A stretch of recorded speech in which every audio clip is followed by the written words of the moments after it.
Halo, saya Bisa Putra. Di konten movie storyline kali ini saya akan menceritakan sebuah film yang berjudul Letters to God.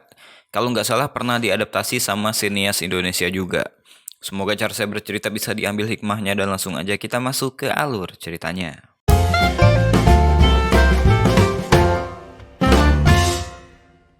Cerita dimulai dari seorang tukang pos bernama Finley yang menjalankan rutinitasnya sehari-hari mengantarkan dan mengambil surat-surat. Finley bahagia menjalankan tugasnya, bertemu dengan banyak orang dengan keunikan masing-masing. Contohnya ada seorang anak kecil yang selalu menuliskan surat setiap hari. Surat itu ditujukan pada Tuhan dan Finley tetap mengambilnya walaupun bingung mau dikirim kemana. Suatu hari di kantornya, setelah bertahun-tahun jadi tukang pos, tiba saatnya Finley disuruh cuti. Awalnya berat baginya sampai dia pun akhirnya mengerti bahwa dia juga perlu waktu refreshing. Dia pun memberitahu atasannya tentang surat untuk Tuhan yang selalu ditulis oleh seorang anak kecil bernama Tyler. Atasannya pun mengerti dan akan memberitahu pada pengganti Finley nanti. Here we go, this is Tyler, anak penderita kanker. Saat ini dia udah menjalankan operasi otak dan 30 perawatan radiasi. Seorang anak yang penuh semangat dengan sepak bola sebagai hobinya. Malam itu ibunya yang bernama Maddie pamit padanya karena akan pergi bekerja. Sebagai seorang ibu, tentunya dia cinta banget sama Tyler. Selagi Maddie bekerja, Tyler dijaga oleh sang nenek dan juga saudara laki-lakinya bernama Ben. Kondisi adiknya yang seperti itu membuat Ben merasa khawatir, terlebih lagi ayahnya sudah kembali kepada Tuhan lebih dulu. Dia nggak bisa membayangkan jika dia harus kehilangan Tyler. Sang nenek pun cuma bisa menasihati dan mengajaknya untuk berdoa bersama. Ben sebenarnya takut Tuhan gak mengabulkan permohonannya untuk menyelamatkan Tyler, tapi sang nenek tetap mengajaknya berdoa. Tyler sering menulis surat untuk Tuhan di malam hari, di atap kamarnya. Semua hal dia ceritakan di surat itu. Tyler punya teman baik bernama Sam, dan ini adalah pertemuan mereka setelah Tyler 2 bulan di rumah sakit. Tujuan Sam datang adalah ingin bertanya tentang kapan Tyler akan kembali ke sekolah. Tyler pun meminta izin kepada sang ibu dan demi kebaikan anaknya, dia pun mengizinkan. Tyler sebenarnya juga khawatir tentang apa yang akan dikatakan teman-temannya, tapi untungnya sang ibu menguatkan. Sebelum pergi, nggak lupa dia meletakkan surat-suratnya di kotak pos. Ketika dia datang, Tyler pun disambut oleh teman-temannya. Ketika makan siang, banyak dari teman Tyler yang bertanya tentang pengalamannya di rumah sakit, termasuk Alex yang mengejek Tyler daripada bertanya. Hal itu pun membuat Sam geram dan memberinya pelajaran. Hari pertama kembali ke sekolah, Tyler malah berakhir di kantor kepala sekolah. Karena hal itu, Maddie pun mencoba tegas kepada mereka. Tapi mendengarkan cerita Sam, Maddie malah ketawa ngakak. Cerita lain datang dari seorang pria bernama Brady. Dia adalah seorang mantan tentara yang sekarang menganggur dan jadi pecandu alkohol. Malam hari cuma dihabiskannya untuk minum-minum di bar. Suatu pagi dia mendapatkan tawaran pekerjaan. Brady ditawari menjadi tukang pos menggantikan Finley. Sebenarnya Brady malas, cuman dia nggak punya pilihan pekerjaan lain. Singkat cerita, dia pun memulai hari pertamanya. Baru aja mulai, dia terpaksa kena kejar anjing penjaga rumah. Hari yang berat untuk Brady.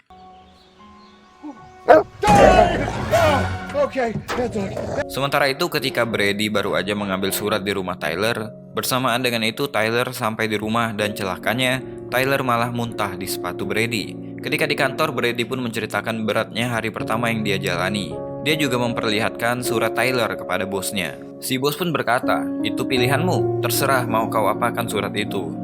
Malam harinya seperti biasa dia minum lagi di bar. Ketika Brady mencari kunci di saku celananya, dia sempat mengeluarkan surat Tyler supaya mudah mencari kuncinya.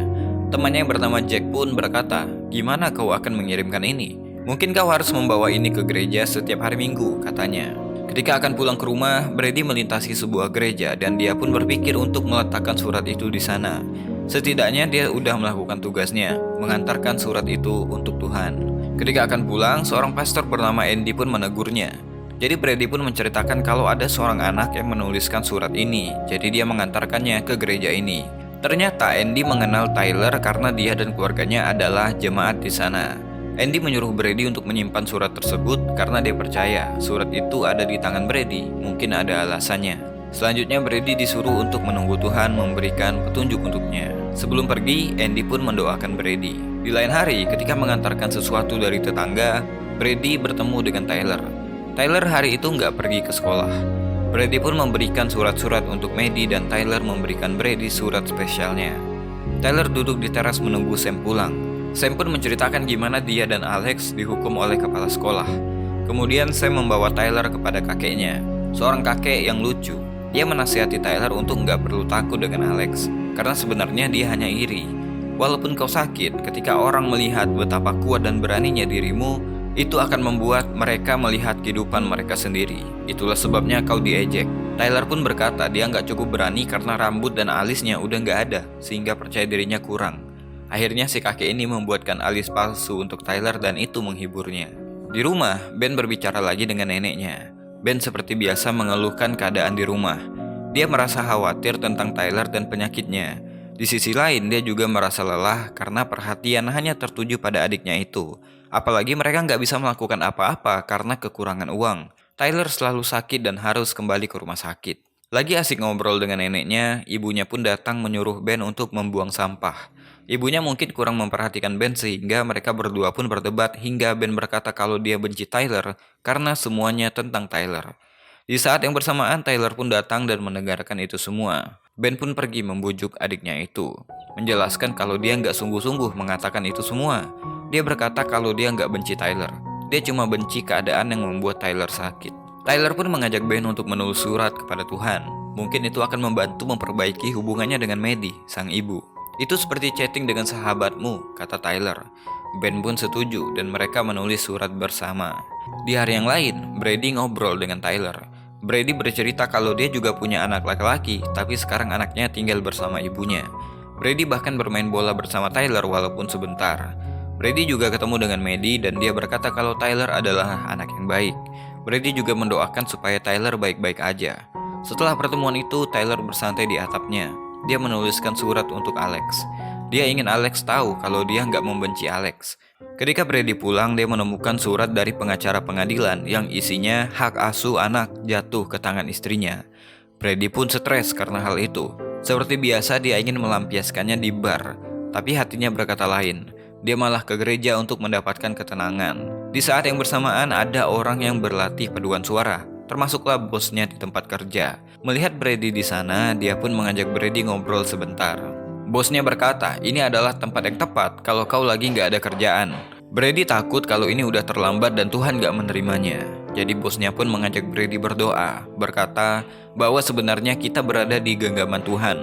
Brady pun curhat masalah anaknya dan menumpahkan semua emosinya di sana.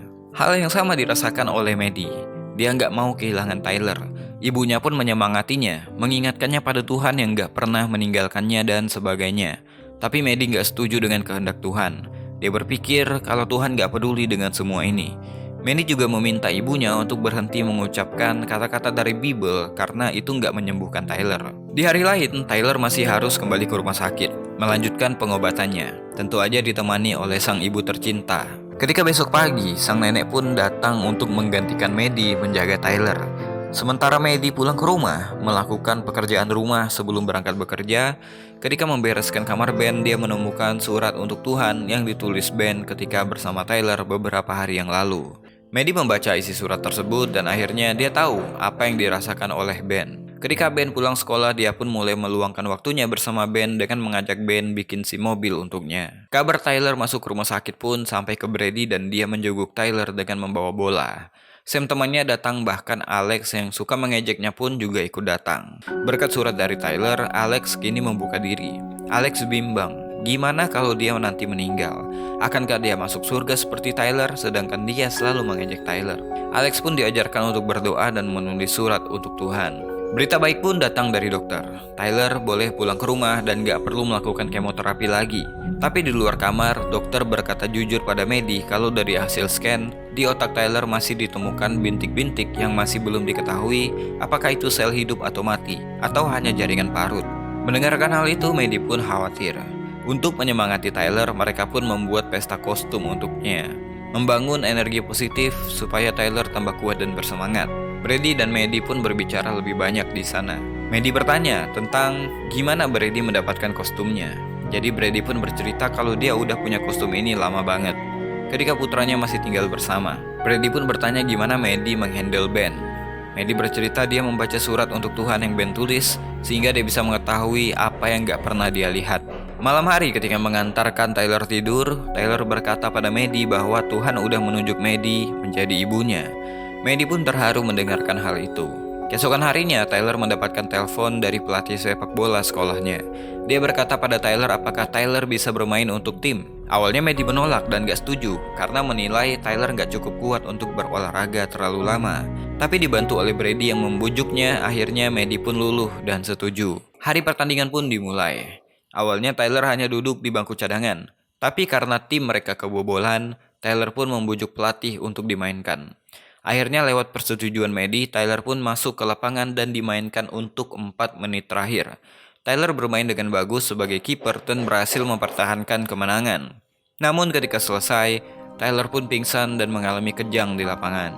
Dia harus masuk ke rumah sakit lagi dan menjalani perawatan kembali. Dokter pun mengatakan berita buruk. Ternyata bintik-bintik di otak Tyler adalah tumor yang tumbuh.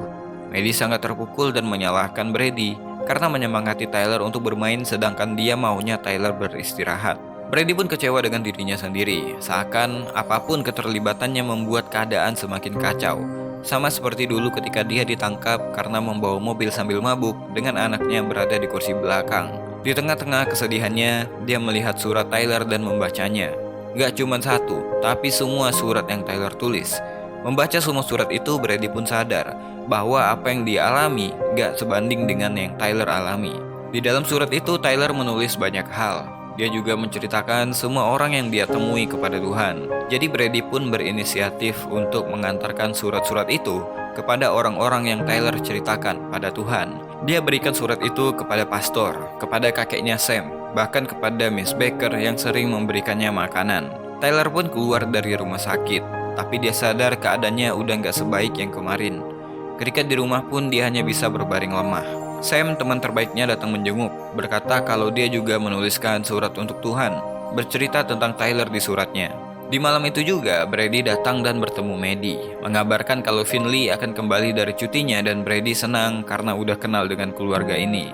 Maddie pun mengajak Brady untuk pergi ke atap favoritnya Tyler. Maddie meminta maaf atas apa yang dia ucapkan ketika di rumah sakit. Brady juga meminta maaf atas apa yang terjadi. Gak lupa Brady juga memberikan surat yang Tyler tulis yang isinya tentang Maddie. Dia gak tahu harus senang dan sedih karena Tyler udah gak perlu ke rumah sakit lagi dan menjalankan pengobatan. Suatu hari, di kota mereka mengadakan pertunjukan bakat dalam rangka Hari Anak Nasional. Ben pun membawa adiknya di atas panggung selagi dia bernyanyi. Lagu yang Ben ciptakan adalah lagu tentang Tyler, tentang gimana Tyler menginspirasi sekitarnya, tentang gimana Tyler menyembunyikan kekurangannya untuk selalu tampil dengan senyum dan semangat, tentang gimana Tyler berusaha menunjukkan cinta kasih walaupun dalam merasa kesakitan. Setelah aksi panggung band, Brady pun meminta izin untuk mengambil mic. Di depan semua orang, Brady memperkenalkan diri sebagai tukang posnya Tyler. Dia berkata beberapa bulan terakhir ini Tyler udah jadi berkat bagi dirinya dan semua orang yang dia temui dengan suratnya kepada Tuhan. Brady sendiri merasakan sentuhan iman yang gak dia rasakan sebelumnya berkat membaca surat-surat Tyler. Kemudian para tukang pos pun masuk membawa banyak karung yang berisi surat-surat untuk Tuhan. Ratusan surat itu berasal dari sekolahnya. Tyler udah berhasil menginspirasi banyak orang, termasuk teman-temannya. Kondisi Tyler makin lama makin menurun. Maddie, Ben, sang nenek, Brady, bahkan Sam mengantarkan Tyler ke peristirahatan terakhirnya. 1 tahun kemudian, Brady menggantikan bosnya menjadi penanggung jawab di kantor pos. Kejadian Tyler merubah banyak kepribadiannya. Ketika dia bertemu dengan salah satu pegawainya yang mengeluhkan surat untuk Tuhan, dia pun teringat sama ketika pertama kali dia menjadi tukang pos. Di sebuah tempat, Sam meresmikan sebuah kotak surat untuk menampung surat untuk Tuhan yang ditulis oleh banyak orang. Walaupun Tyler udah nggak ada, tapi dia tetap hidup di dalam hati banyak orang. Film ini dibuat untuk mengenang Patrick Tyler Doughty, dan film ini adalah kisah nyata. Iman dan keberanian Tyler telah menginspirasi yang lain untuk melawan kanker, dan mereka disebut Warrior of God. Mungkin itu aja video kali ini. Saya Abesa Putra, to be continue. Tetap percaya dengan rahmat Tuhan dan jangan bosan jadi orang baik.